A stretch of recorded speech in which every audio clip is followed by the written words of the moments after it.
అందరికీ నమస్కారం. Welcome back to our channel విజేత స్టడీ సర్కిల్. ఈరోజు మనం ఈ వీడియోలో ఆంధ్రప్రదేశ్ పెన్షనర్లు ఓటీపీ లాగిన్ ఏమీ అవసరం లేకుండానే కేవలం మన సిఎఫ్ఎంఎస్ ఐడి ద్వారా మాత్రమే పెన్షన్ పే స్లిప్ని డౌన్లోడ్ చేసుకోవచ్చు. అందులో మనకి బిల్ నెంబర్ కూడా మనకి కనిపిస్తుంది. దీనికి సంబంధించిన సమాచారం మనం ఒక ఉదాహరణతో వివరంగా చూద్దాం.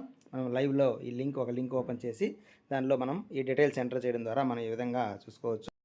మన ఛానల్లో ఉద్యోగులు మరియు పెన్షనర్లకు సంబంధించి జీతాలు, పెన్షన్లు, డిఏ, పిఆర్సీ, సర్వీస్ మ్యాటర్ సంబంధించి ప్రతి అంశాన్ని వివరిస్తూ విశ్లేషణ చేస్తూ వీడియో చేయడం జరుగుతుంది.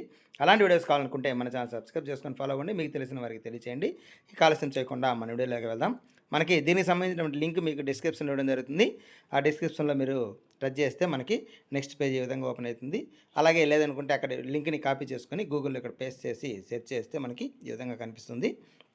ఇందులో మనం కొద్దిగా పైకి స్క్రోల్ చేసినట్టయితే AP pensioners pay slips by CFMS ID అని వస్తుంది. Enter pension CFMS ID and month. మనం మంత్ సిఎఫ్ఎంఎస్ ఐడి మాత్రమే ఎంటర్ చేస్తాం, ఇయర్. అలాగే లాగిన్ కానీ ఓటీపీ కానీ ఎటువంటి అవసరం లేదని చెప్పి అక్కడ మనకి మెన్షన్ చేస్తున్నారు. అక్కడ మనకి పెన్షన్ సిఎఫ్ఎంఎస్ ఐడి మనకి దాదాపుగా పెన్షనర్స్ అందరికి కూడా మనకి సిఎఫ్ఎంఎస్ ఐడి తెలిసి ఉంటుంది. మన సిఎఫ్ఎంఎస్ ఐడిని అక్కడ మనము ఎంటర్ చేయాలి. ఇక్కడ మనం సిఎఫ్ఎంఎస్ ఐడి ఎంటర్ చేసి తర్వాత మనం కింద కొద్దిగా పైకి స్క్రోల్ చేసినట్టే మంత్ ఇయర్ సెలెక్ట్ చేయమంటుంది. ఆల్రెడీ ఆటోమేటిక్గా మనకి ఇయర్ వచ్చేసి 2026 అని వస్తుంది. అయితే మంత్ మనకి ఏ మంత్ కావాలంటే ఇప్పుడు మనం జూన్లో ఉన్నాం కాబట్టి మే మంత్ మనకి పెన్షన్ పడింది. ఈ మేకి సంబంధించినటువంటిది మనం ఇక్కడ చూడొచ్చు. ఇక్కడ మే సెలెక్ట్ చేసుకొని తర్వాత ఇంకా కొద్దిగా పైకి స్క్రోల్ చేస్తే మనకి ఈ విధంగా గెట్ పెన్షన్ పే స్లిప్ అని వస్తుంది. దాని మీద మనం టచ్ చేసినట్లయితే మనకి ఈ విధంగా నెక్స్ట్ పేజ్ అనేది ఓపెన్ అవుతుంది. ఫెచ్చింగ్ పెన్షన్ డీటెయిల్స్ అని వస్తుంది. ఈ విధంగా మనకి ఈ పెన్షన్ డీటెయిల్స్ అన్నీ కూడా మనకు వస్తాయి. గ్రాస్ పెన్షన్ వస్తుంది, డిడక్షన్ ఎంత ఉంది, తర్వాత నెట్ పెన్షన్ ఎంత వస్తుంది. అలాగే మనం పైకి స్క్రోల్ చేసినట్లయితే మన వివరాలన్నీ కూడా పేరు, పెన్షన్ ఐడి, దీనికి సంబంధించినటువంటి వివరాలన్నీ కూడా మనకి రావడం జరుగుతుంది.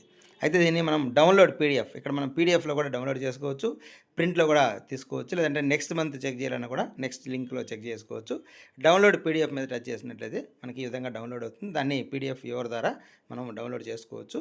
ఇక్కడ ఇలా డౌన్లోడ్ చేసిన తర్వాత ఇప్పుడు మనం ఏదైతే చూసామో ఆ డీటెయిల్స్ అన్నీ కూడా మనకి వివరంగా మనకి కనిపిస్తాయి అన్నీ కూడా. అయితే దానికి మళ్ళీ మనకి చివరిలో ప్రింట్ అనే ఆప్షన్ కూడా ఉంది. దాని మీద టచ్ చేసి మనం ప్రింట్ ఆప్షన్తో సహా ప్రింట్ కూడా తీసుకునే అవకాశం ఉంది. ఇది ఈ విధంగా మనకి ఎటువంటి లాగిన్ ఓటీపీ అవసరం లేకుండానే మనకు సంబంధించినటువంటి పే స్లిప్ డౌన్లోడ్